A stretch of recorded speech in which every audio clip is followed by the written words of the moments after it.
Bismillahirrahmanirrahim. Assalamualaikum warahmatullahi wabarakatuh. Alhamdulillah. Alhamdulillah.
Assalamualaikum Ustaz.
Ya.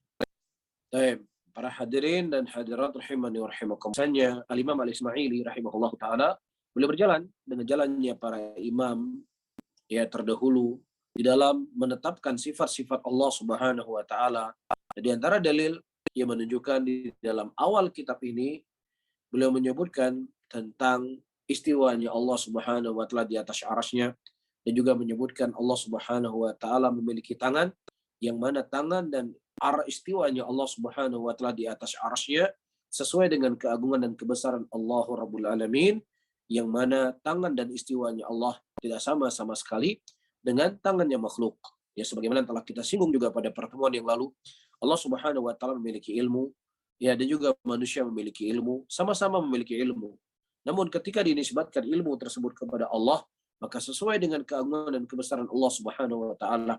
Namun kalau seandainya ilmu itu dinisbatkan kepada manusia, maka sesuai dengan kelemahan manusia yang tadinya dia bisa mengilmui sesuatu, kemudian yang tadinya dia tidak mengilmui sesuatu, kemudian dia mengilmui, atau bisa saja sesuatu yang telah diketahui, kemudian dia lupa. Dan begitu juga keterbatasan ilmu yang dia ketahui. Dan itu tidak disifati Allah Subhanahu wa taala dengannya. Begitu juga Allah Subhanahu wa taala memiliki sifat hidup. Allah Subhanahu wa taala memiliki sifat hidup, dan juga makhluk juga memiliki sifat hidup. Namun hidupnya Allah Subhanahu wa taala berbeda dengan hidupnya makhluk. Ya, hidupnya Allah berbeda dengan hidupnya makhluk. Tidak sama. Ya. Begitu juga Allah Subhanahu wa taala melihatnya Allah sesuai dengan keagungan dan kebesarannya, dan melihatnya makhluk sesuai kelemahan dari makhluk itu sendiri. Namun atau begitu juga dalam masalah tangan, begitu juga dalam masalah istiwa. Allah Subhanahu wa taala mengkhabarkan dirinya punya tangan dan makhluk juga punya tangan. Maka tangannya Allah Subhanahu wa taala berbeda dengan tangannya ya makhluk, ya, berbeda dengan tangannya makhluk. Kemudian kita baca selanjutnya, wa annahu qala al-Imam al-Ismaili rahimahullahu taala wa annahu maliku khalqihi wa ansha'hum la an hajatin ila ma khalaqah wala li ma'na du'ahu ila an khalaqahum lakinnahu fa'alun lima yurid yasha wa yahkumu ma yurid wala yus'alu amma yaf'alu wal khalqu mas'ulun amma yaf'alun. Wa annahu Allah Subhanahu wa taala maliku khalqihi. Allah Subhanahu wa taala adalah pemilik atau raja daripada makhluknya. Wa ansha'ahum la an hajatin ila ma khalaqah. Allah Subhanahu wa taala menjadikan makhluk tersebut dalam keadaan Allah Subhanahu wa taala tidak memiliki hajah dari apa yang Allah Subhanahu wa taala ciptakan. Ini perlu kita ketahui. Manusia ketika dia buat rumah, dia butuh kepada rumah. Manusia ketika dia memilih pasangan, dia butuh kepada pasangan. Manusia ketika dia punya anak, dia butuh kepada anak. Manusia ketika dia menciptakan kendaraan, dia butuh kepada kendaraan. Namun Allah Subhanahu wa taala yang memiliki kita semuanya, dan Allah Subhanahu wa taala menciptakan kita dalam keadaan Allah Subhanahu wa taala tidak butuh kepada manusia itu sendiri. Allah tidak butuh kepada makhluk-makhluk yang Allah Subhanahu wa taala ciptakan. Disebutkan dalam Al-Qur'an, ya ayuhan nasu antumul fuqara'u ilallah wallahu wal ghaniyyul hamid. Wahai manusia, sesungguhnya kalian semua itu fakir. Kalian semuanya itu membutuhkan kepada Allah Subhanahu wa taala. Adapun Allah Subhanahu wa taala Maha Kaya. Allah Subhanahu wa taala Maha Mulia. Allah nggak butuh kepada makhluknya. Ya, makanya disebutkan di sana, kalau seandainya seluruh manusia tidak ada satupun yang beribadah kepada Allah Subhanahu wa taala, maka tidak akan mengurangi kemuliaan dan keagungan Allah Subhanahu wa taala. Demikian pula kalau seandainya semua manusia mereka beribadah kepada Allah Rabbul Alamin, itu juga tidak menambah kemuliaan Allah Subhanahu wa taala. Namun, ketika Allah menciptakan manusia, menciptakan ciptaan-ciptaannya, disitulah manusia membutuhkan kepada Allah Subhanahu wa taala. Apakah ketergantungan dia kepada Allah, kepada zat Allah, begitu juga ketergantungan dia kepada hukum-hukum yang telah ditetapkan oleh Allah Subhanahu wa taala. Ketika seseorang tidak bisa jauh dari rahmat dan kasih sayang Allah dalam kehidupannya, begitu juga manusia sebenarnya dia tidak bisa jauh dari aturan-aturan yang telah diatur oleh Allah Subhanahu wa taala di dalam Al-Qur'an dan juga dalam sunnah Rasulullah sallallahu alaihi wasallam. Wala lima'nan da'ahu ila an khalaqahum lakinnahu fa'alul lima yasha. Nah, bukanlah maknanya ketika Allah Subhanahu wa taala menciptakan mereka ya dengan tujuan-tujuan yang memang Allah butuh, tidak. Tetapi fa'alul lima yasha. Allah Subhanahu wa taala melakukan apa yang Allah Subhanahu wa taala kehendaki. Wa yahkumu ma yurid. Dan Allah Subhanahu wa taala menghukumi sesuatu apa yang Allah inginkan. Allah mengharamkan A, Allah menghalalkan B, Allah mewajibkan A. Allah ya menyunahkan perkara B. Itu semua adalah perkara sesuai dengan hikmah yang Allah Subhanahu wa taala kehendaki. Dan tidaklah sesuatu yang Allah Subhanahu wa taala kehendaki, tidaklah sesuatu yang Allah Subhanahu wa taala tetapkan kecuali itu semuanya para hadirin dan hadirat yang dimuliakan oleh Allah kembali kebaikannya kepada manusia itu sendiri. La yus'alu amma yaf'alu wal khalqu mas'ulun amma yaf'alun. Dan tidak ditanya apa yang dilakukan oleh Allah Subhanahu wa taala. Ya, makanya di sana para ulama ketika mereka membahas tentang sifat-sifat Allah, mereka mengatakan tidak boleh kita bertanya kaifa, bagaimana sifat Allah. Sebagaimana di dalam permasalahan takdir, Ya, dalam masalah penciptaan, kita tidak boleh bertanya, 5, kenapa? Kenapa Allah ciptakan Fir'aun dalam keadaan kafir? Kenapa sementara Allah ciptakan Nabi Muhammad sebagai seorang Rasul?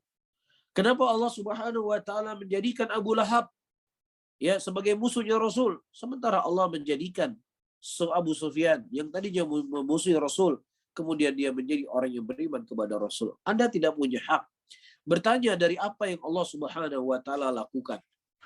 Ya, Anda tidak punya hak. Sebagaimana Allah sebutkan dalam surah Al-Anbiya, la yus'alu amma yaf'alu wa hum yus'alun. Tidak ditanya apa yang dilakukan tidak ditanya apa yang dilakukan oleh Allah, karena Allah itu Maha sempurna. Sempurna ciptaan Allah, sempurna daripada aturan Allah, sempurna daripada takdirnya Allah. Segala sesuatu yang datang dari Allah semuanya adalah kesempurnaan. Sehingga ketika Allah Subhanahu wa Ta'ala memiliki zat yang sempurna, maka tidak ditanya apa yang Allah Subhanahu wa Ta'ala lakukan, wahum yus'alun. Akan tetapi kita sebagai manusia yang memiliki kekurangan, maka kitalah yang harus ditanya. Kenapa kamu melakukan ini? Kenapa kamu meninggalkan ini? Kenapa kamu mendekati ini? Kenapa kamu menjauhi ini semuanya? Karena manusia tidak sama dengan Allah, di mana manusia itu memiliki kekurangan. Ketika dia memiliki kekurangan, disitulah dia ditanya. Maka kata Syekh di sini, wal khalqu mas'uluna amma yaf'alun. Dan manusia, makhluk-makhluk Allah itu ditanya dari apa yang mereka lakukan. Kemudian para hadirin dan hadirat yang dimuliakan oleh Allah, poin selanjutnya Syekh menyebutkan wa annahu mad'uun bi asma'il husna. Allah Subhanahu wa Ta'ala itu dimintai dengan nama-nama yang mulia. Wa mawsufun bi sifatihi allati samma wa safahu bihi nafsuhu. Yang Allah Subhanahu wa Ta'ala disifati dengan sifat-sifat yang mana sifat tersebut kita menamai Allah, mensifati Allah dari apa yang telah Allah Subhanahu wa Ta'ala sifati dirinya. Wassammahu wa wasafahu biha nabiyuhu alaihi salatu wassalam. Dan kita menamakan Allah dan memberikan sifat kepada Allah sebagaimana yang diberikan oleh Nabi sallallahu alaihi wasallam kepada Allah Rabbul Alamin. Ya, dan ini para hadirin dan hadirat yang dimuliakan oleh Allah. Kita baca kitab Al-Imam Al-Ismaili yang hidup pada tahun sekitar 300-an Hijriyah. Kemudian kita juga membaca kitab Aqidatis Salaf Ashabul Hadis. Kita baca kitab manapun dari kitab-kitab para ulama al-mutaqaddimin, ulama-ulama yang terdahulu. Ya, maka kita akan mendapatkan mereka menyebutkan mauqif, i'tiqad, keyakinan Ahlus Sunnati wal Jamaah tentang sifat Allah adalah menamai Allah dengan apa yang Allah namai dirinya, mensifati Allah apa yang dengannya Allah mensifati dirinya, dan menamai apa yang disifati dan dinamakan oleh Nabi Sallallahu Alaihi Wasallam. Ini dari semua pembahasan. Ya, begitu juga kitab-kitab ulama al-mutaakhirin. Kita baca kitab Syekh bin Baz, kita baca kitab Syekh Ibnu Utsaimin, kita baca kitab Syekh Muhammad bin Abdul Wahhab, kita baca kitab Syekh Albani, kita baca kitab Syekh Shalih Al-Fauzan. Begitu juga kita mendengar dari kajian-kajian guru-guru kita, ustadz-ustadz kita, itu pula yang mereka jelaskan. Ya, dan ini menunjukkan bahwasannya tidak ada yang menyimpang dari akidah mereka. Tidak ada yang sesat daripada akidah mereka. Akidah mereka ambil dari imam-imam yang terdahulu, yang kitabnya itu bisa dibuktikan secara sanad sebagiannya, dan juga secara sanad secara kaidah bukunya. Ya, maksudnya buku yang kita baca ini benar-benar tulisannya Al-Imam Al-Ismaili rahimahullahu ta'ala. Baik. Kemudian selanjutnya pada poin saya menyebutkan la yu'jizuhu syai'un fil ardi wala fis sama. La yu'jizu syai'un. Tidak ada sesuatu apapun yang melemahkan Allah. Tidak ada satupun kekuatan yang bisa melemahkan Allah di langit dan di bumi. Bahkan Nabi SAW menyebutkan dalam hadisnya, "La wajtamu minal jinni wal insi ayadurruka bi syai'in lam yadurruka illa ma qad kataballahu laka wa 'alaik." Ya, kalau seandainya seluruh jin dan manusia semuanya mereka berkumpul untuk memberikan mudarat kepadamu, maka niscaya mereka tidak bisa memberikan mudarat kepada engkau Muhammad kecuali apa yang telah dicatat oleh Allah Subhanahu wa Ta'ala. Dan sebaliknya, kalau seandainya seluruh manusia mereka berkumpul antara jin dan manusianya untuk memberikan manfaat kepadamu, ya, maka manfaat itu tidak akan bisa mampu mereka berikan kecuali apa yang telah Allah Subhanahu wa taala catat. Dari hadis yang saya sebutkan ini dan juga dari bacaan yang kita baca, ya, memberikan pelajaran dalam kehidupan kita. Setiap kita punya masalah, setiap kita punya problem dalam kehidupan kita, ya, maka hendaknya Allah lah yang pertama yang harus kita kembali. Karena manusia tidak akan bisa mampu menolong kita kecuali apa yang Allah telah tetapkan. Manusia tidak bisa menghilangkan kejelekan kepada kita kecuali setelah sesuatu yang telah Allah Subhanahu wa taala takdirkan. Maka orang yang beriman, yang pertama kali yang harus dia kembalikan adalah kepada Allah Rabbul Alamin. Dan apa yang disebutkan oleh Al-Imam Al-Ismaili rahimahullahu taala ini disebutkan dalam surat Fatir ayat ke-44 di mana Allah mengatakan wa ma kana Allahu liyu'jizahu min syai'in fis samawati wala fil ard. Dan tidaklah Allah Subhanahu wa taala itu ada sesuatu yang melemahi Allah dari langit dan juga di bumi enggak ada. Semua kekuatan, apapun kekuatan manusia, sebesar apapun kekuatan manusia, mereka tidak akan bisa mengalahkan kekuatan Allah Rabbul Alamin. Ya, makanya disebutkan oleh Imam Ibnu Qayyim rahimahullahu taala, manusia itu tergantung kekuatannya ya kepada apa yang dia menggantungkan dirinya. Kalau seandainya manusia dia menggantungkan dirinya kepada Allah, maka itulah kekuatan yang dia miliki. Tapi kalau seandainya manusia dia bergantung kepada makhluk, bergantung kepada jimat-jimat, bergantung kepada tali-tali, bergantung kepada keris-keris, bergantung kepada kubur dan lain sebagainya, maka itulah hakikat kekuatan yang dia miliki. Nasallallahu salamata wal afiyah. Kemudian kata Syekh, wala yusifu bima fihi naqsun aw aibun aw afatun fa innahu azza wa jalla ta'ala an dzalik. Dan Allah Subhanahu wa taala tidak disifati dengan sifat yang di dalamnya ada kekurangan dan juga di dalamnya ada aib dan juga di dalamnya ada bentuk perendahan. Tidak ada. Ya, tidak ada satupun sifat yang dengannya disifati oleh Allah kepada Allah dari sifat-sifat yang kurang tersebut. Ya, apakah itu disebutkan dalam nas la ta'khudhuhu sinatu wala naum. Allah Subhanahu wa taala tidak mengambil rasa ngantuk dan juga Allah Subhanahu wa taala tidak tidur. Ya, dan begitu juga innallaha laisa bidzallami lil abid. Allah Subhanahu wa taala tidak pernah mendolimi hamba-hambanya. Ya, begitu juga ayat yang telah kita baca tadi. Ya, wa ma kana Allah liyu'jizahu. Tidak ada satupun kekuatan yang bisa melemahkan Allah Subhanahu wa taala. Sifat-sifat yang seperti ini semuanya dinafikan dan disucikan dari Allah Subhanahu wa taala. Fa innahu azza wa jalla ta'ala an dzalik. Sesungguhnya Allah Subhanahu wa taala itu suci daripada sifat itu semuanya. Taib. Wa khalaqa Adam alaihi salam biyadihi. Kemudian pada poin ini teman-teman semuanya para hadirin dan hadirat yang dimuliakan oleh Allah, Syekh rahimahullah melakukan pengulangan ya karena pembahasan tentang tangannya Allah itu sudah kita bahas pada poin sebelumnya. Dan kemudian di sini Syekh mengulang lagi wallahu a'lam bishawab. Ya, apa maksud Syekh mengulang kembali dari kitab dari poin yang beliau sebutkan di sini wallahu taala a'lam bishawab. Dan apakah di sini beliau lebih menjelaskan, lebih menerangkan lebih luas lagi? Ya, dia sementara di atas hanya menyebutkan contoh saja di antara contoh-contoh yang para imam salaf mereka menetapkan sifat bagi Allah adalah tangan dan istiwa. Karena mungkin dua sifat inilah yang paling banyak ditolak oleh manusia. Di zaman Syekh begitu juga di zaman kita sekarang ini. Maka Syekh mengulangi kembali. Ya, wa khalaqa Adam alaihi salam biyadihi. Allah Subhanahu wa taala menciptakan alam dengan tangannya. Wa yadahu mabsutatani yunfiku kaifa yasha. Dan kedua tangan Allah Subhanahu wa taala itu terhamparkan yang Allah memberikan rezeki kepada siapa yang Allah kehendaki. Bila i'tiqadin kaifa yadah. Tanpa ada keyakinan sama sekali bagaimana tangannya Allah. Lam yantiq kitabullah ta'ala fihi bikaifin. Karena tidaklah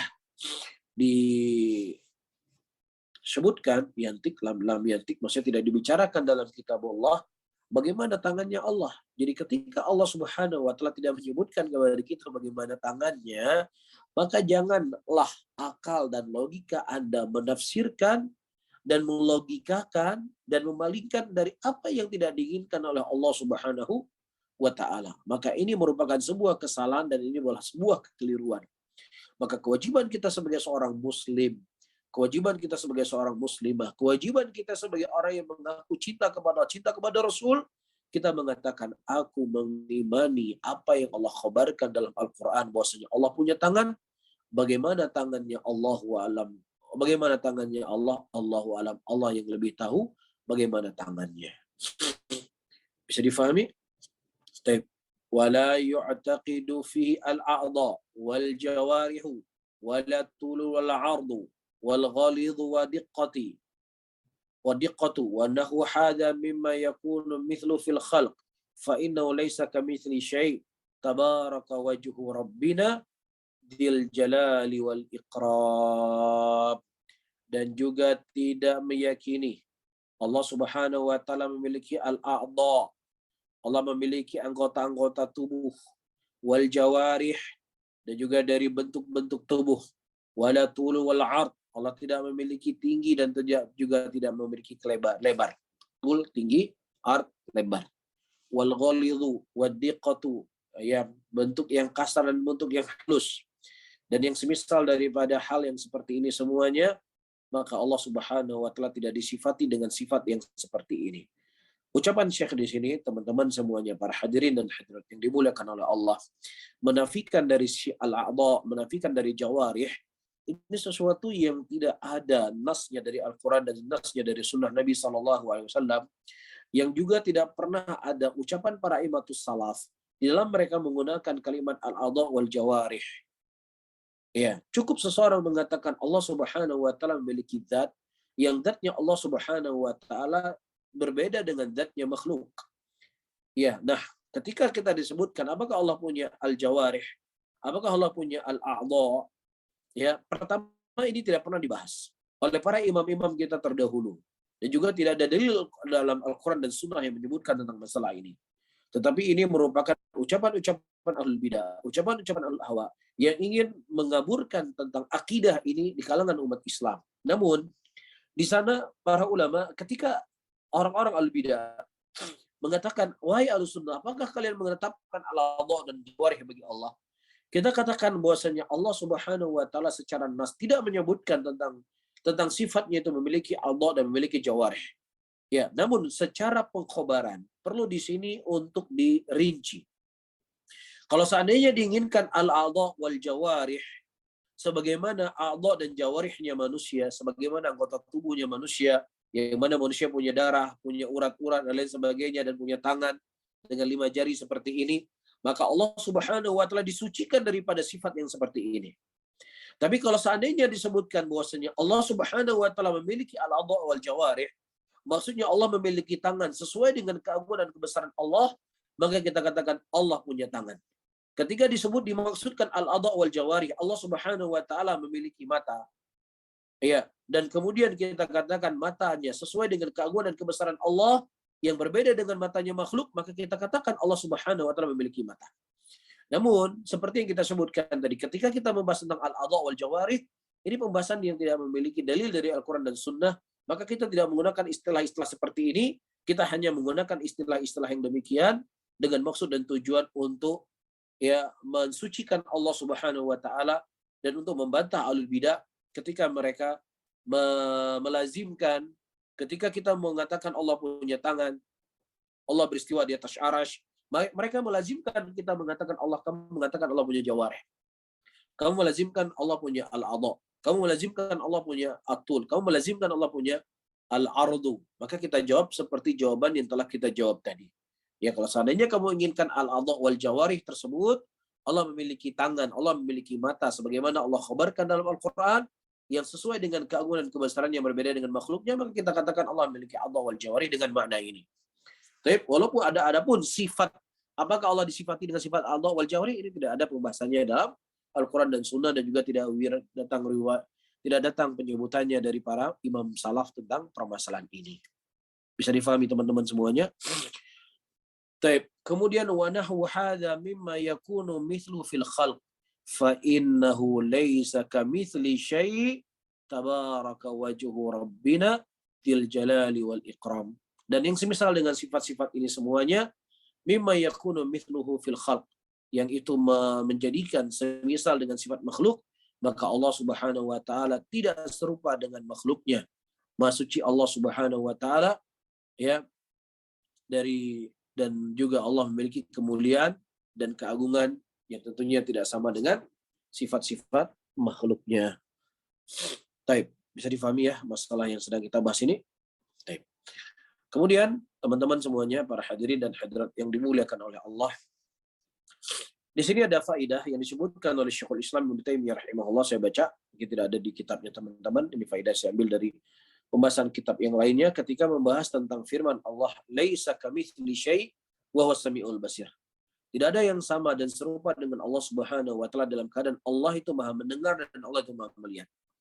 Disebutkan oleh Syekhul Islam Ibnu Taimiyah rahimahullah dalam kitab beliau Minhaju As-Sunnati Nabawiyah, tariqatu salafil ummati wa immatiha annahum yasifuna Allah bima wasafa bihi nafsuhu wa bima wasafu bihi rasuluhu sallallahu alaihi wasallam min ghairi tahrifin wala ta'tilin wala takyifin wala tamthilin, itsbatun bila tamthilin wa tanzihun bila ta'tilin, itsbatu sifat wa nafi mumathala al-makhluqat.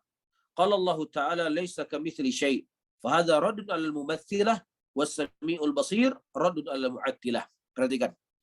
Kata Syekhul Islam Ibnu Taimiyah rahimahullah, tariqatu salafil ummah, jalannya para salaf umat dan imamnya, mereka mensifati Allah Subhanahu wa taala dari apa yang telah Allah sifati dirinya, dan mereka mensifati Allah apa yang telah Rasulullah sallallahu alaihi wasallam sifati dengannya Allah, tanpa mereka mentahrif, tanpa mereka menta'til, tanpa mereka mentakyif, tanpa mereka mentamtsil. At-tahrif adalah memalingkan makna kepada makna yang lainnya. Ya, itu tahrif, memalingkan makna kepada makna yang lainnya. Ketika Allah Subhanahu wa taala menyebutkan tangan adalah tangan, kemudian mereka tahrif, tangan di situ adalah kekuatan. Wala ta'til. Ta'til adalah dia menolak. Ya, misalnya ketika kita katakan Allah Subhanahu wa taala punya tangan, mereka mengatakan Allah tidak punya tangan. Kalau seandainya Allah punya tangan, maka Allah akan sama dengan makhluknya. Nah, penolakan dia kepada tangannya Allah disebut dengan ta'til.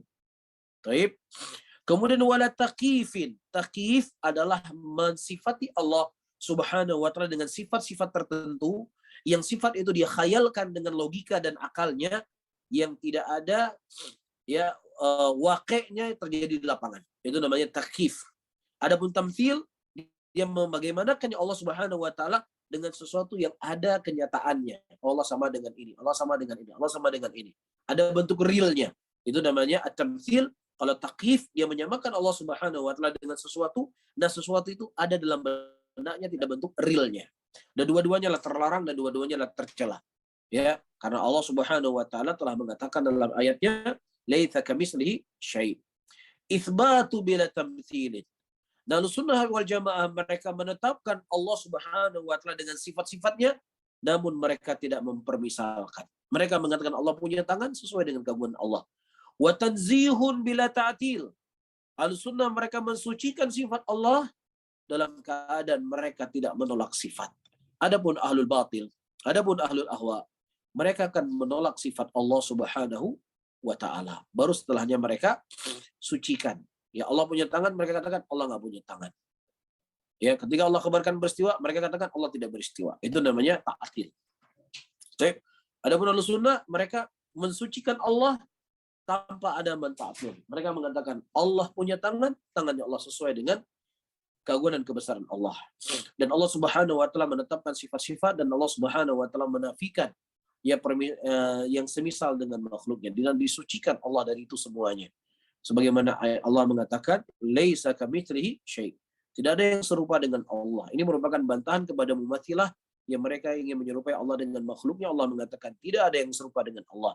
Adapun ayat wa was-sami'ul basir, kata Syekhul Islam, membantah al-mu'attilah, di mana mu'attilah mereka menolak sifat Allah, sementara dalam ayat ini Allah menetapkan Allah mendengar, dan juga Allah Subhanahu wa taala Maha melihat. Ya.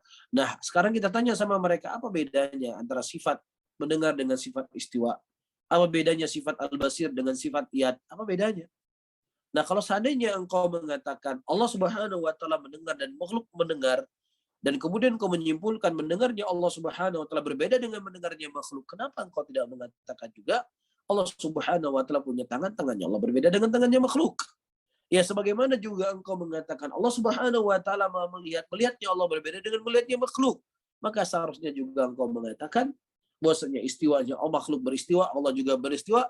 Istiwanya Allah Subhanahu wa taala berbeda dengan istiwanya makhluk, sebagaimana mendengarnya, melihatnya Allah berbeda dengan melihatnya makhluk. Bisa difahami ya? Baik.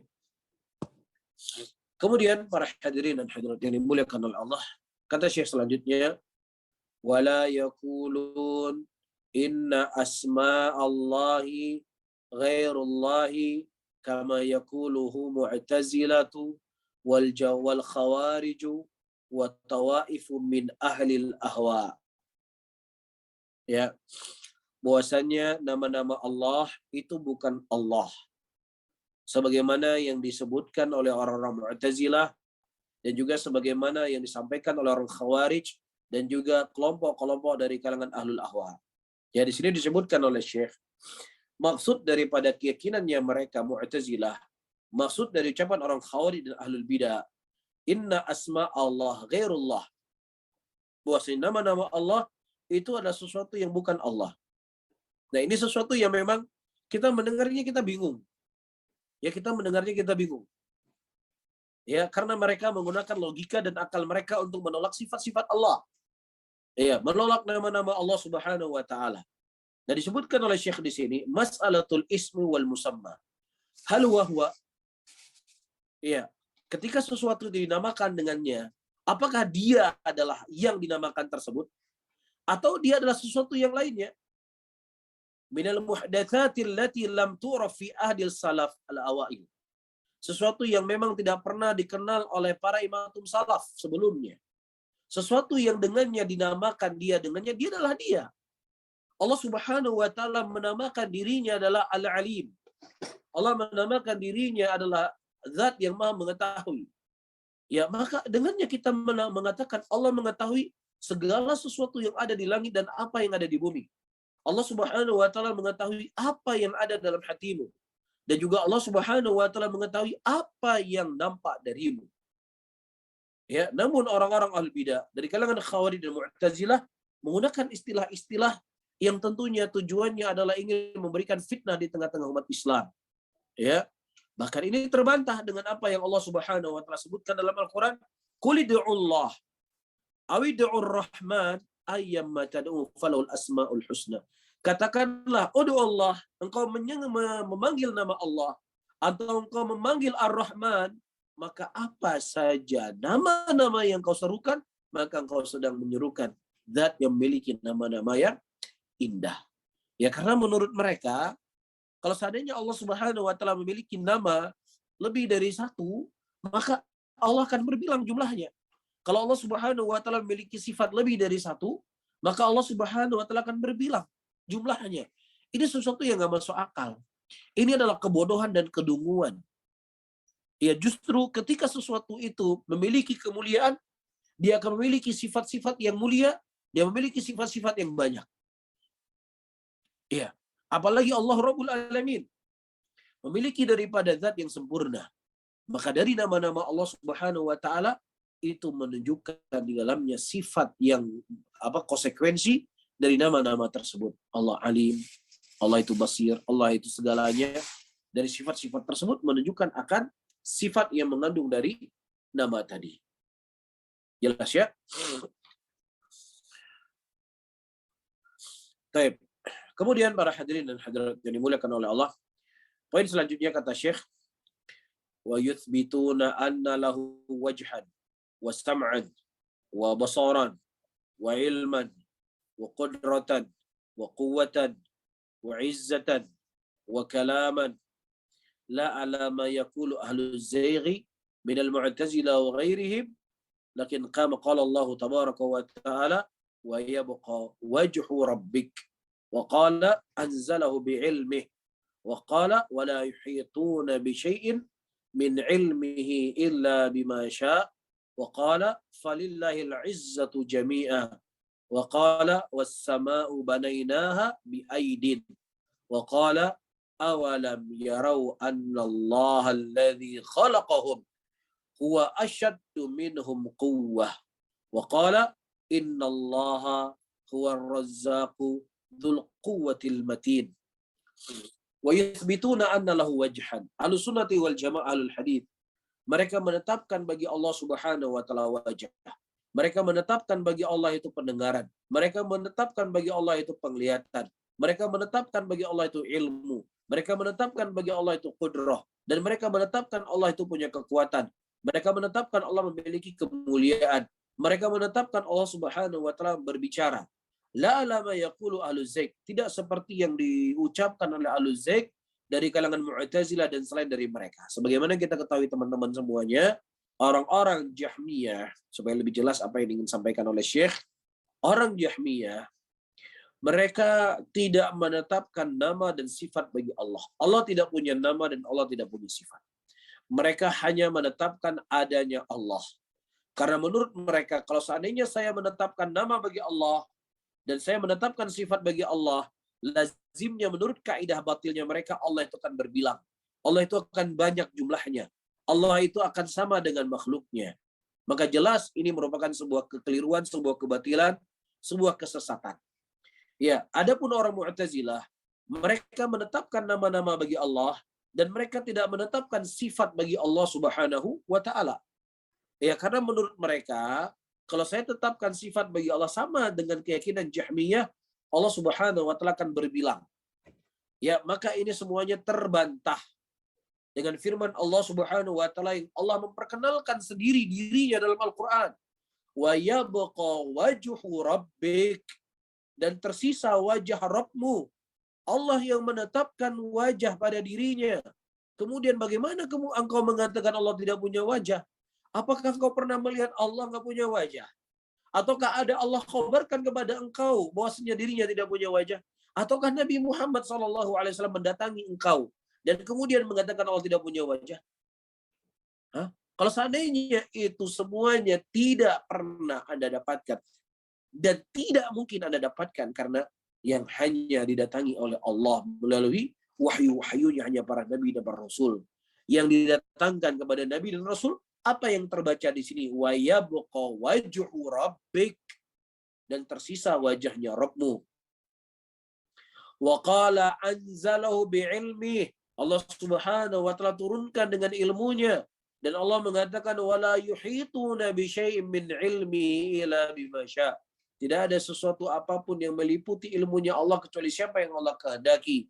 Falillahil 'izzatu jami'a, bagi Allah memiliki kemuliaan seluruhnya.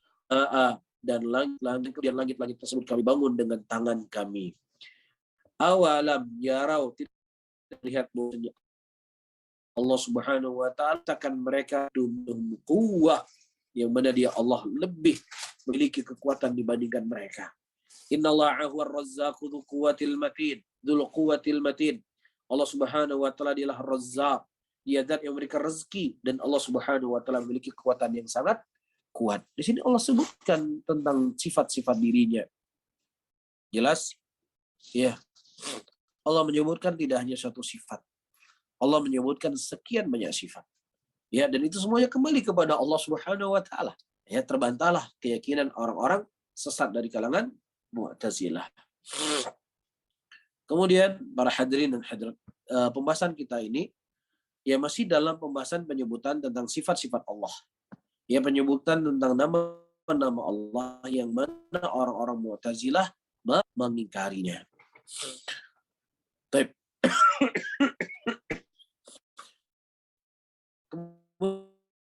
Selanjutnya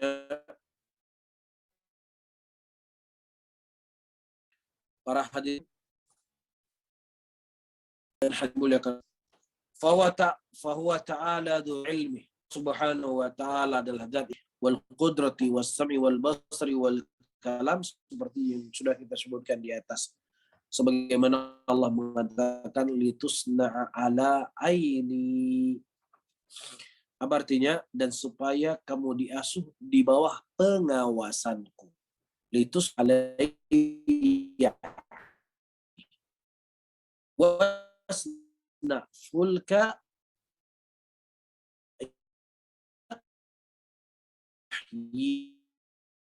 surat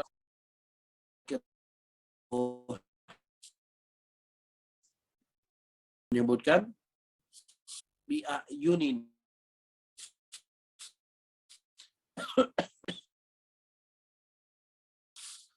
was taib ke 37.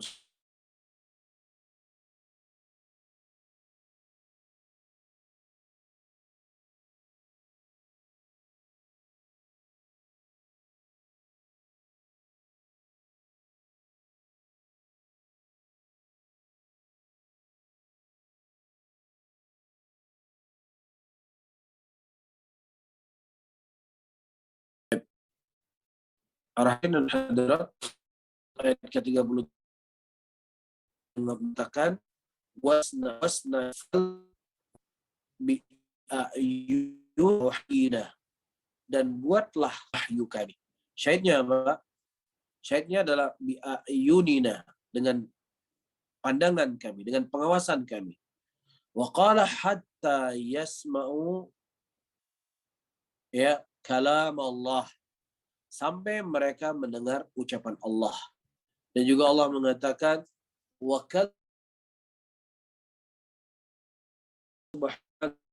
bicara dengan Musa dengan sebuah pembicaraan.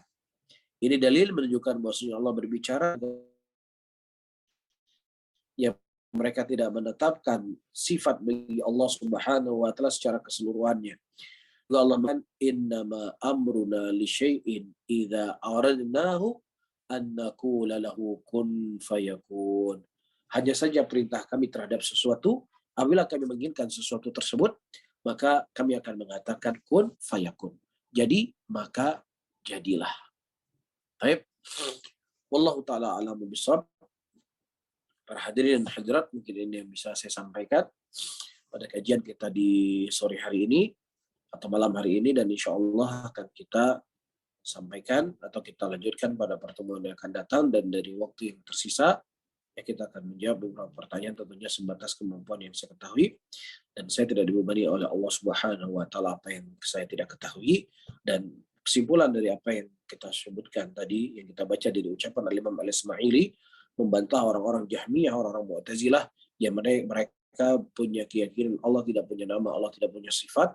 Karena kalau kita menetapkan Allah punya nama dan Allah punya sifat, maka Allah itu akan berbilang, Allah itu akan menyerupai dengan makhluknya, maka semuanya telah terbantah apa yang disebutkan oleh beliau rahimahullahu taala. Wallahu taala alam.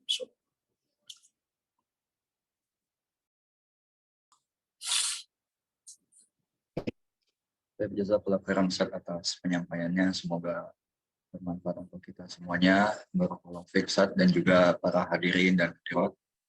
Terima kasih atas partisipasinya bersama kami. Alhamdulillah, kita sekarang lanjutkan ke sesi tanya jawab. Kami persilahkan kepada para jamaah yang ingin bertanya langsung kepada Ustaz bisa menggunakan fitur raise hand-nya. Fadlolu. Kita ada waktu beberapa menit untuk tanya jawab tersebut.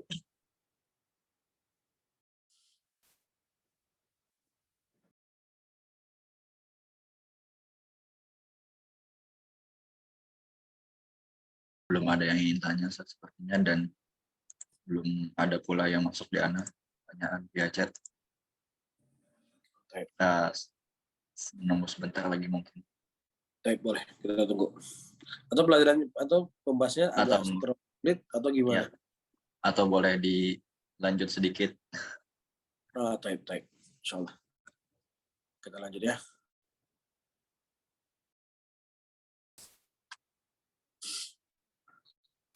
Terserah Ustaz mau bagaimana. Kita lanjut sedikit. Para hadirin dan hadirat rahimani wa rahimakumullah.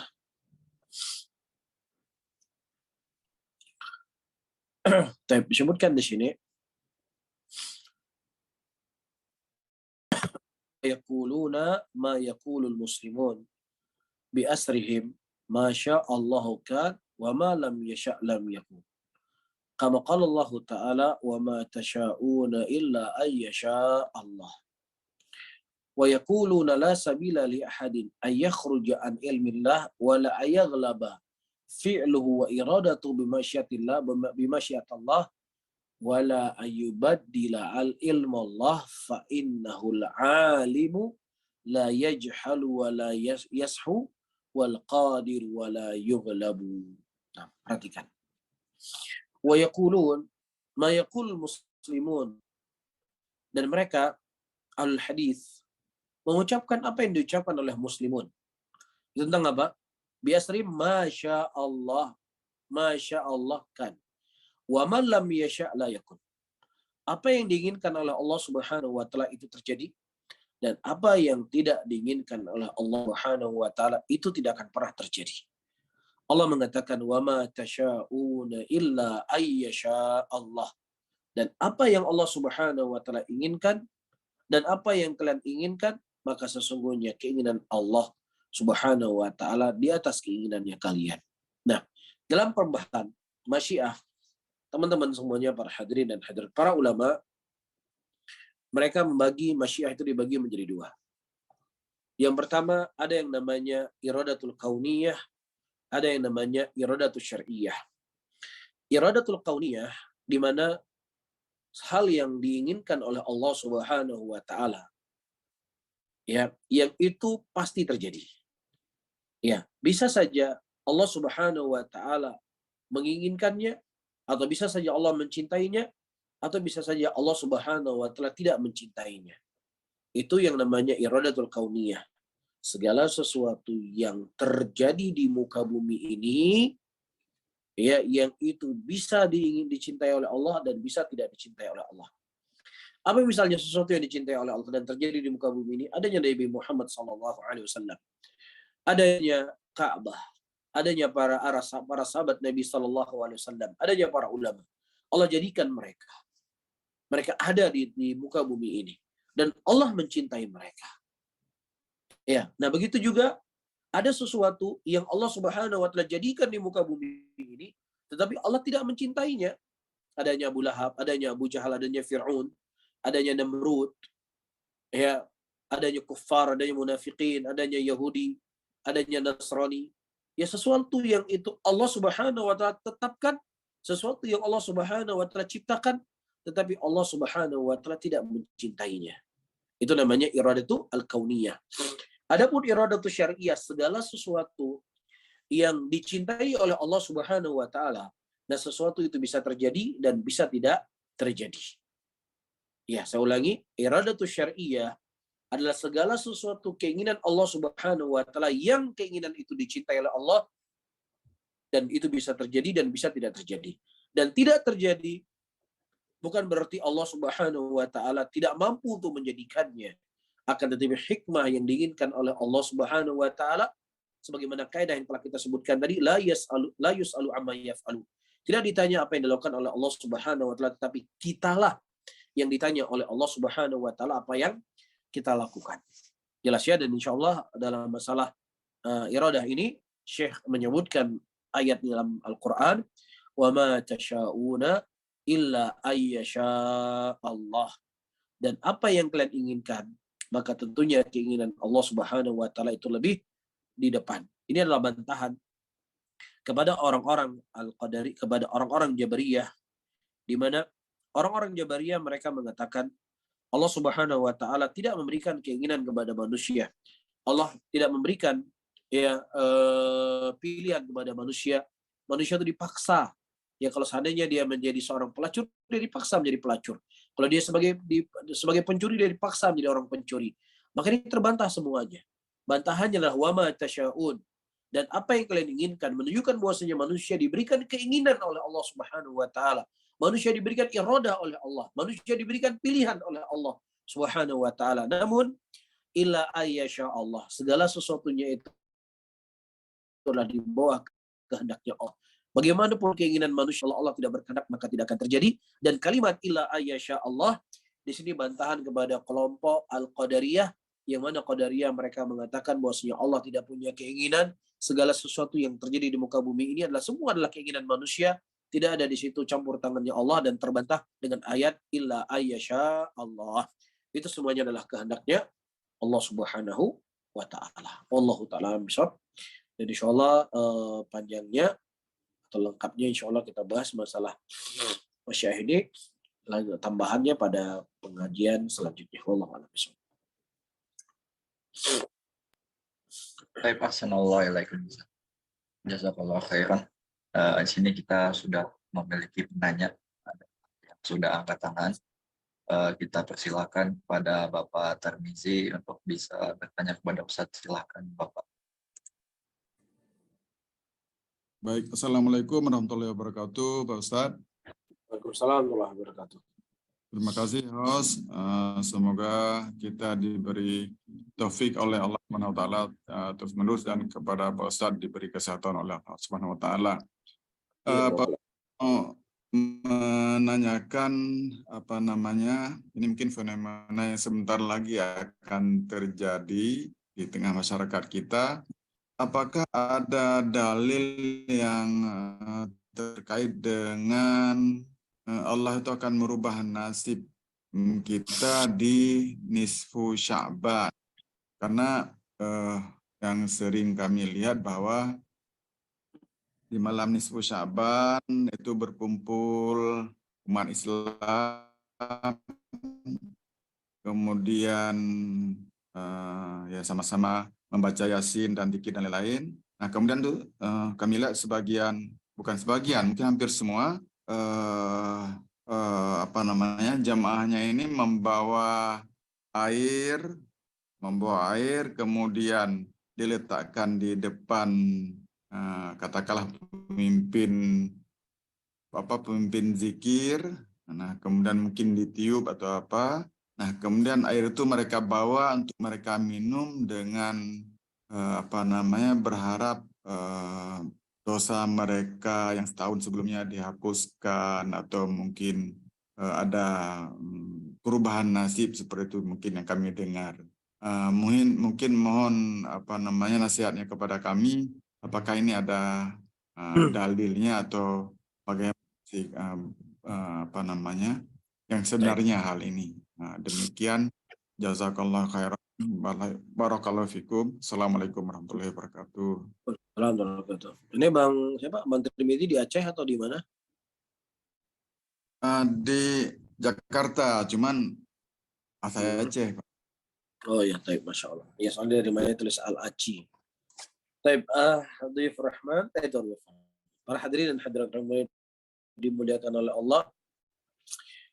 Nah, fenomena pertengahan bulan Sya'ban itu adalah fenomena yang begitu meriah, disambut oleh muslimin dengan beraneka ragam ibadah yang mereka lakukan, yang mana tidak semeriah mereka beribadah di 10 akhir bulan Ramadan. Yang mana 10 akhir bulan Ramadan sudah jelas sekali hadis-hadis yang datang dari Nabi SAW secara perbuatan beliau, secara ucapan beliau, dan juga pembahasan yang panjang dibahas oleh para ulama di kitab-kitab fikih mereka tentang permasalahan ibadah di 10 akhir bulan Ramadan. Ya, kita melihat tidak ada kesemangatan muslimin ya beribadah di malam tersebut kecuali siapa yang diberikan taufik oleh Allah Subhanahu wa taala dibandingkan ibadah-ibadah yang mereka lakukan di malam nisfu Sya'ban. Ya, nah sepengetahuan yang kami ketahui, ya tidak ada keutamaan khusus di malam nisfu Sya'ban yang mana seseorang itu bisa beribadah apa yang diinginkan dari ibadahnya. Ya, yang biasanya dia salat malam, ya biasanya berzikir, kalau biasanya dia baca Quran, ya sebagaimana malam-malam yang lainnya.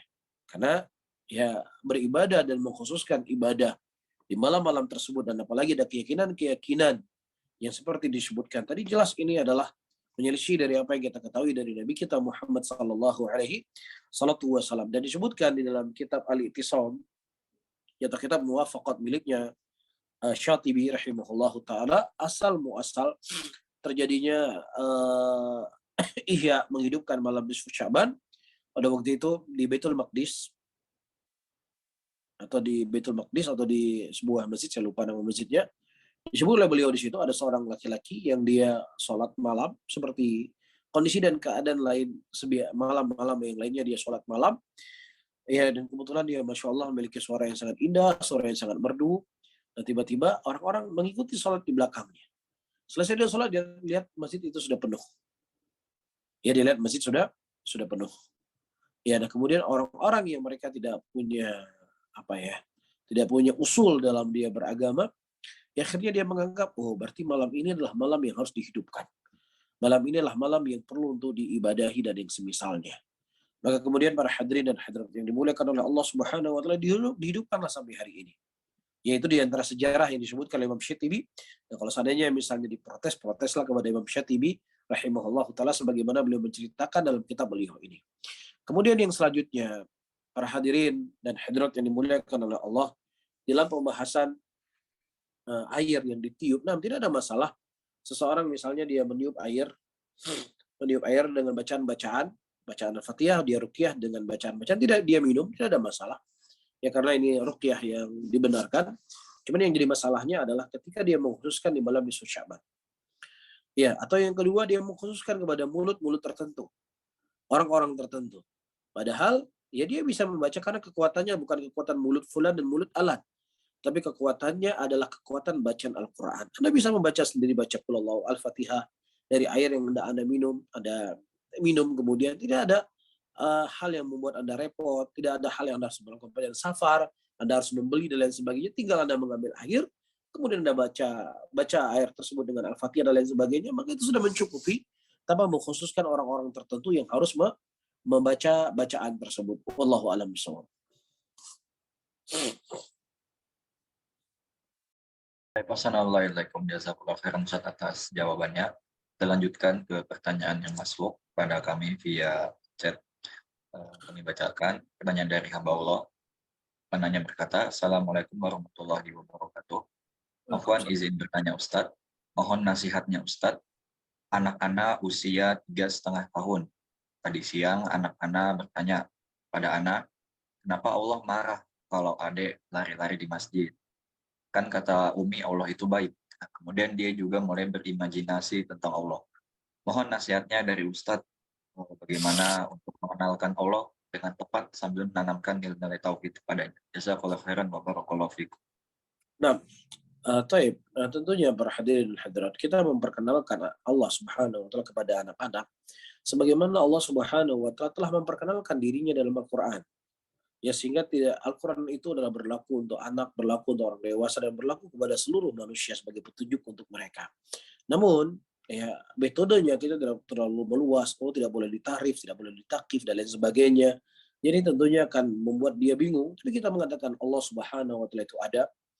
Allah Subhanahu wa taala tidak bisa dikhayalkan begini, begini, dan begini, karena itu terlarang, tidak dibolehkan oleh Allah. Kita cukup mengimani adanya Allah. Allah ada di atas kita. Allah mengetahui seluruh apa yang kita ucapkan. Jadi sama cara kita mengenalkan Allah kepada anak kecil dengan cara kita mengenalkan Allah kepada orang tua, tapi dengan bahasa yang lebih mudah difahami oleh anak-anak tersebut. Ya, ketika dia misalnya mulai membuat imajinasi Allah besarnya begini, Allah besarnya begitu, kita kan nggak boleh. Ini hal nggak boleh. Yang nggak boleh kamu bertanya Allah seperti ini. Ya karena Allah mengatakan dalam Al-Quran, demikian, karena kita nggak melihat Allah. Ya, Nabi juga nggak melihat Allah. Allah hanya memperkenalkan dirinya dalam Al-Quran. Udah sampai di titik ini, kita cukup imani, jangan kita menyampaikan atau berimajinasi dengan sesuatu yang di luar dari apa yang telah Allah gariskan. Ya mungkin dengan bahasa-bahasa yang lebih mudah, intinya teman-teman semuanya, para hadirin dan hadirat, sama. Bagaimana cara kita mengenalkan Allah kepada anak-anak dengan kita mengenalkan Allah kepada orang dewasa, karena metodenya sama, itu metode Al-Quran dan sunnah Rasulullah SAW. Tidak ada metode yang lainnya. Dan karena itulah sebaik-baik metode yang Allah turunkan kepada kita semuanya. Allahumma shalli. Baik, assalamualaikum wa jazakallahu khairan atas jawabannya. Kita lanjutkan ke penanya berikutnya. Ya, penanya berkata, Bismillah, izin bertanya, Ustadz, keumuman seorang jika setelah diberi kebaikan, kemudian dia berkata, lemah telas atau artinya Gusti Allah yang balas. Apakah ungkapan tersebut termasuk menisbatkan Allah dengan makhluk. Mohon nasihatnya Ustaz. Jazakallahu khairan. Gusti, penyebutan Gusti Gusti Allah. maksudnya. Gusti. Semoga Nah, Gusti Allah yang Nah, pertama kita harus memahami dulu apa itu makna daripada makna Gusti. Nah, yang kedua, jelas ya, tidak ada nas yang menyebutkan dari Al-Quran dan Sunnah Rasulullah SAW yang menyebutkan nama Allah itu Gusti. Nah, maka kita harus tafsirkan dulu Gusti itu dalam bahasa Indonesia itu apa. Ya, nah kemudian setelah kita mendapatkan Gusti dalam bahasa Indonesia adalah artinya A. Nah, apakah ada dalam bahasa Arab yang sepadan dengan makna bahasa Indonesia tersebut ataukah tidak? Jelas ya? Nah, kalau seandainya memang dalam bahasa Indonesia Gusti adalah artinya ini, dan sementara dalam bahasa Arab kalau kita kembalikan tidak ada penyebutan nama Allah dengan Gusti tersebut dengan bahasa Arabnya, maka tentunya seseorang tidak boleh menamai Allah Subhanahu wa taala dengan apa yang Allah Subhanahu wa taala tidak namakan pada dirinya. Jelas ya? Maka kita harus lebih mendalami dulu makna dari Gusti itu sendiri secara bahasa apa. Taib Allah alam shawab. Apakah misalnya Gusti Rob itu kan Tuhan. Tuhan itu kan Rob itu adalah sesuatu yang artinya menciptakan, yang memelihara, yang mengatur. Itu artinya Rob. Nah, apakah Gusti secara bahasa itu artinya adalah Rob ataukah tidak? Itu yang perlu untuk dipastikan kembali secara bahasa. Namun untuk sampai kita mendapatkan informasi yang jelas, maka kita jauhi dulu untuk menjaga-jaga, jangan sampai kita menyamai Allah dengan makhluknya, maka cukup kita menyebutkan Allah Rabbuna, ya Allahul Karim, Allahul Rahim, Allahul Rahmat, dari nama-nama yang telah Allah Subhanahu wa taala namai dirinya. Allah alam shawab.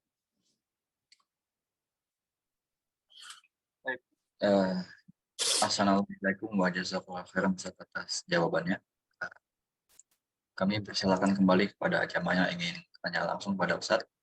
Bisa gunakan fitur raise hand, silakan. Masih ada beberapa menit, sedikit mungkin. Ya, ada Umu Firly, tafadholi Umu Firly, silakan.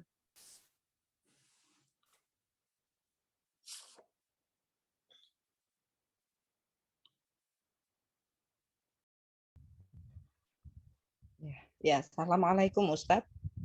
Waalaikumsalam warahmatullahi wabarakatuh. Barakallahu fiik.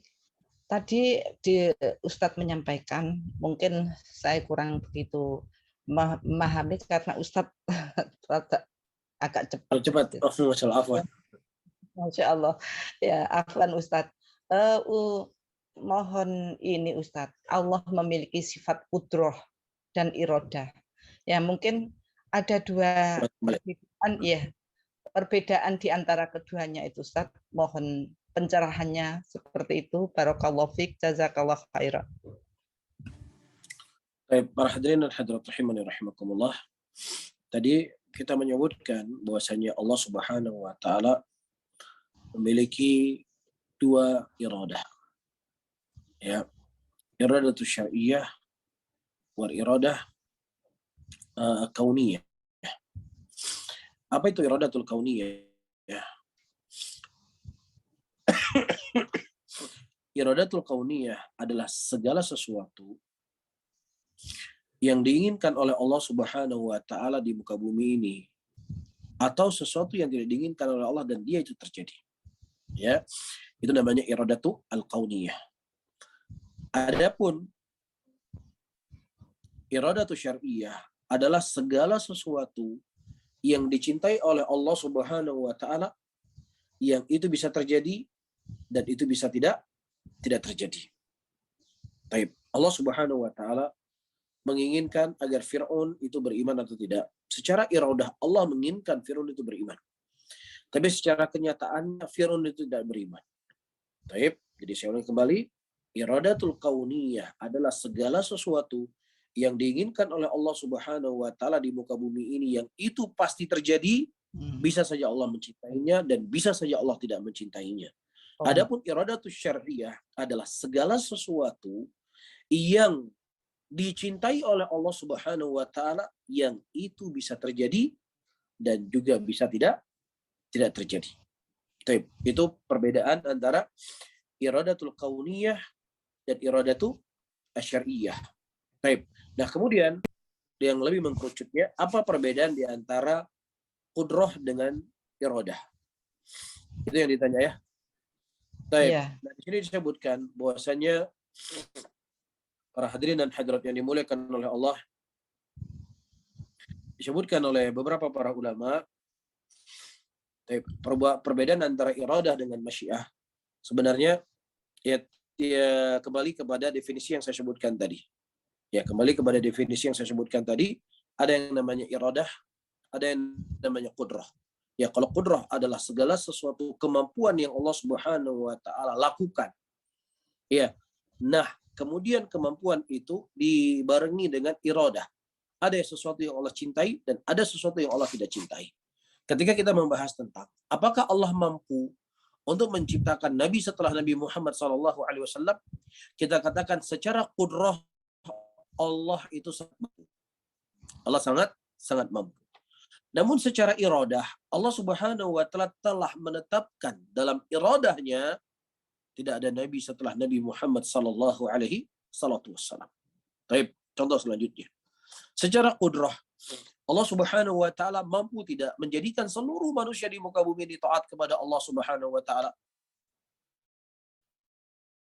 Secara qudrah Allah mampu untuk jadi seluruh manusia di muka bumi ini beriman kepada Allah. Tapi secara iradah, ada di antara manusia yang itu Allah berikan keimanan, dan ada di antara manusia yang Allah tidak memberikan kepada mereka keimanan. Begitu juga secara qudrah, apakah Allah mampu untuk memasukkan seluruh manusia ke dalam surganya Allah? Secara qudrah Allah mampu.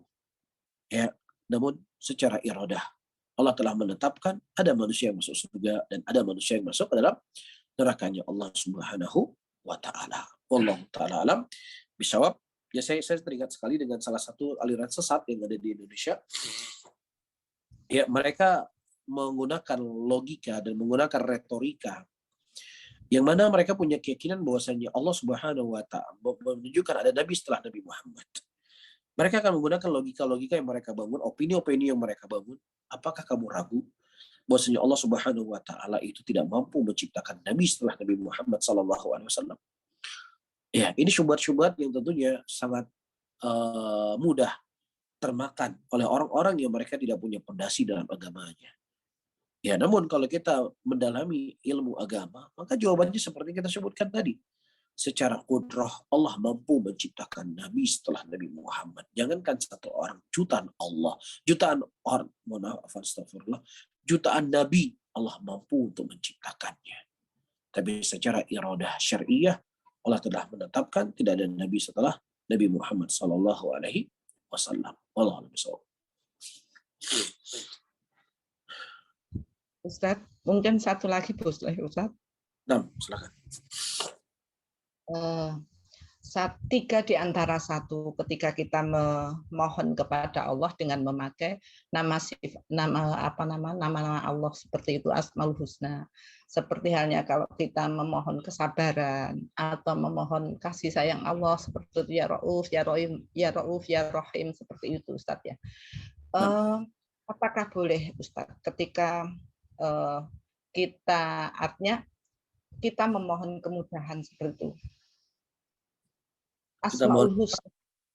Ya, kita memohon, ya Allah berikan kami hamba kemudahan seperti itu, tapi kita tidak menyebutkan dulu Asmaul Husna-nya Allah seperti itu. Apakah itu diperbolehkan?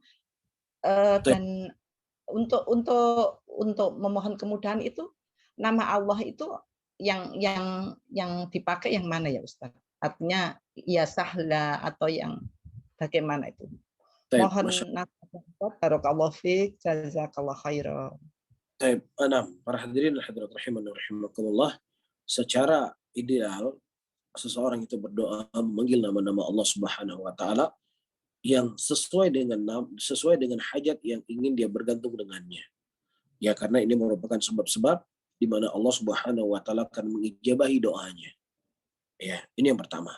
Namun kalau seandainya dia tidak memanggil nama Allah dengan nama-nama Allah Subhanahu wa taala, tetapi dia mengatakan ya Allah mudahkanlah urusanku ya Allah dan lain sebagainya, maka tidak ada masalah. Namun ya dia telah mengurangi dari hal-hal yang akan menjadi sebab dijabahi doa-doanya. Nah, kemudian soal yang kedua, apa nama yang cocok dengannya Allah Subhanahu wa taala dipanggil ketika kita ingin meminta kepada Allah agar Allah memudahkan urusan hamba-hambanya. Dan tidak ada masalah kita panggil banyak, misalnya Allahus Samad, Allah tempat bergantung, ya Allah, Engkaulah tempat kami bergantung, ya Allah kami tempat bersandar daripada hajat-hajat kami, ya Allah. Maka dengannya ya Allah, mudahkanlah hajat-hajat kami, ya Allah. Mudahkanlah urusan kami, ya Samad, wa Zat yang maha, Zat yang tempat kami bergantung, tempat yang kami bermohon.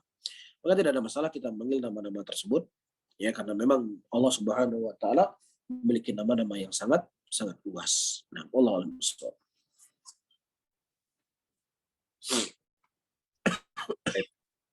Assalamualaikum wa jazakallahu khairan atas jawabannya. Ada pertanyaan yang masuk lagi kepada kami via chat. Karena coba bacakan Ustaz. Pertanyaan singkat dari hamba Allah. Assalamualaikum warahmatullahi wabarakatuh. Afwan Ustaz ingin bertanya, ada juga dengan sebutan Allah Subhanahu wa taala yang menyebutkan dengan nama Sang Khalik. Apakah itu sama dengan Gusti? Nama apa? Sang Khalik. Nah, Sang Khalik. Apakah sama dengan Gusti? Nah, pertama Al-Khaliq ya artinya adalah menciptakan, dan Allah Subhanahu wa taala telah menamakan dirinya dalam Al-Qur'an ya dengan Al-Khaliq. Ya, nah sementara Gusti seperti yang saya sebutkan tadi, kita perlu untuk melihat Gusti dalam bahasa Arab, dalam bahasa Indonesia apa? Kalau seandainya Gusti dalam bahasa Indonesia adalah Khaliq yang menciptakan, artinya ya maka untuk sebagai bentuk pengkhabaran arti dari nama Khaliq tidak ada masalah. Tapi kalau seandainya misalnya Gusti tersebut tidak memiliki makna dengan makna Al-Khaliq, ya pertama kita tidak boleh menyebut dengan nama Gusti. Ya apalagi misalnya kita memanggil nama-nama Allah. Kita memanggil ya Gusti Allah, bantulah saya. Nah sementara kita berdoa dengan nama-nama Allah dan sifat-sifat Allah. Nah apakah nama Gusti itu bagian dari nama dan sifat Allah? Kalau seandainya dia bukan nama dari sifat-sifat Allah, maka tidak boleh kita memanggil dengan nama-nama tersebut. Ya maka seperti yang saya sebutkan tadi, kita perlu meneliti kembali apa makna Gusti dalam bahasa Indonesia. Ya, apa makna Gusti dalam bahasa Indonesia? Apakah makna Gusti dalam bahasa Indonesia adalah yang menciptakan, yang mengatur alam semesta? Maka itu artinya sama seperti kita katakan Allah Maha Pencipta. Ya, itu sama artinya. Kalau memang arti Gusti adalah Khalik. Tapi kalau seandainya arti Gusti itu bukan Khalik, maka seseorang tidak boleh menamai Allah dengan apa yang tidak Allah berikan nama pada dirinya. Dan juga Rasul Shallallahu Alaihi Wasallam tidak memberikan nama tersebut kepada Allah Rabbul Alamin. Wallahu a'lam bishawab.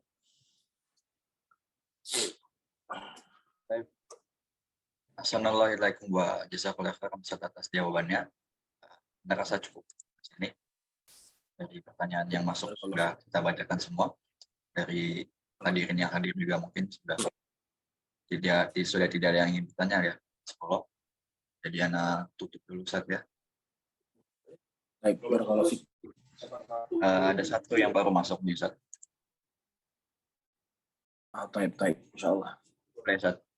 Barakallahu fiik. Nah, silakan Ustaz Agung. Baik. Pertanyaan singkat Ustaz dari hamba Allah.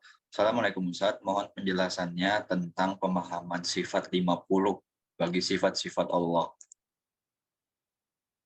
Baik. Nah, jawaban secara ringkas, bagaimana kita ketahui bahwasanya orang-orang Jahmiyah mereka tidak menetapkan nama dan sifat bagi Allah Subhanahu wa taala karena menurut mereka kalau seandainya saya menetapkan sifat bagi Allah, Allah akan sama dengan makhluknya. Kemudian datang Mu'tazilah yang mereka hanya menetapkan nama-nama bagi Allah dan tidak menetapkan sifat.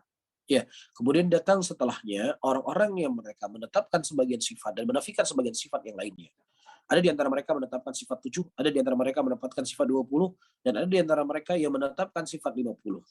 Nah, kalau seandainya kita tanya, kenapa kamu hanya membatasi sifat Allah 50? Kenapa kamu hanya membatasi sifat Allah 20? Kenapa kamu hanya membatasi sifat Allah 7?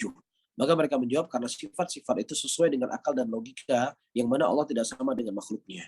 Nah, kemudian kita menjawab, logika dan akal kamu tidak bisa dijadikan sebagai pokok pegangan sebuah kebenaran.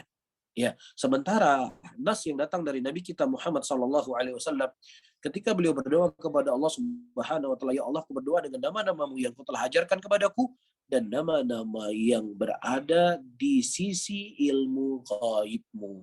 Nah, setiap nama Allah Subhanahu wa taala yang 99 tersebut mencakup dalamnya adalah sifat Allah. Ya, dan juga di sana ada sifat-sifat Allah Subhanahu wa taala yang disebutkan tentang sifat, bukan penyebutan nama. Dan begitu juga ada nama-nama yang Allah namai dirinya, yang dari nama tersebut hanya Allah yang mengetahui jumlahnya, di dalamnya ada sifat yang terkandung dari nama tersebut. Sehingga dari nas yang saya sebutkan ini jelas. Ya, sifat Allah Subhanahu wa taala tidak dibatasi 7, tidak dibatasi 20, dan juga tidak dibatasi 50. Ya, tetapi Allah memiliki sifat-sifat yang sangat banyak. Wallahu taala alam bissawab.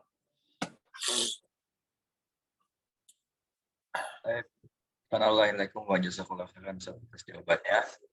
Ini ada tambahan dari Bapak Tarmizi tadi. Afwan, arti Gusti dalam bahasa Indonesia itu adalah Tuan. Nah, kalau Tuan itu bisa digunakan kepada manusia, bisa digunakan kepada itu biasanya Tuan itulah pemilik. Ya, sementara Tuan itu tidak berbeda dengan kalimat Tuhan. Tuhan adalah kalimat yang memiliki segalanya. Ya, kalau Tuhan, ya misalnya disebut Rob dalam bahasa Arab juga artinya Tuhan. Man Rabbu hadil ibl. Kita Rasulullah SAW bertanya kepada sahabatnya, ada seekor unta yang pada waktu itu dia melapor kepada Nabi. Nabi bertanya, Man Rabbu hadil ibl. Siapa yang memiliki unta ini? Siapa yang punya unta ini? Yaitu siapa yang memiliki tuan untanya ini, pemilik unta ini. Ya, dan tentunya kalimat Tuhan dengan Tuhan adalah sesuatu yang berbeda. Ya, kalau Tuhan pemilikannya Allah adalah pemilikan mutlak, adapun manusia ketika memiliki sesuatu yang nggak pernah dia miliki, kemudian dia miliki, atau sesuatu yang itu bisa hilang darinya. Adapun Allah ketika memiliki sesuatu, maka itu pemilikan secara mutlak. Allahu a'lam bishawab. Baik, Assalamualaikum warahmatullahi wabarakatuh. Ada lagi mungkin jemaah masih ingin disampaikan? Sepertinya cukup Ustaz ya, karena jazakallahu khairan kepada para hadirin jemaah bimbingan mengaji dimanapun berada yang telah hadir berpartisipasi dalam kajian kita pada kali ini, terutama jemaah yang ada di Uni Emirat Arab. Kemudian juga terima kasih kepada Ustadz jazakallahu khairan atas ilmu yang telah disampaikan kepada kita semuanya, semoga bermanfaat untuk kebaikan dunia dan akhirat kita kelak, dan juga kita doakan semoga bisa menjadi amal jariah Ustadz, pemberat timbangan kebaikan besar di akhirat kelak. Kita berdoa semoga dimudahkan kembali untuk hadir pada pertemuan berikutnya. Kami mohon maaf jika ada kesalahan perkataan maupun sikap. Wa sallallahu ala nabiyyina Muhammadin wa akhiru da'wana alhamdulillahirabbil alamin. Subhanakallahumma wa bihamdika asyhadu an la ilaha illa anta astaghfiruka wa atubu ilaik. Assalamualaikum warahmatullahi wabarakatuh.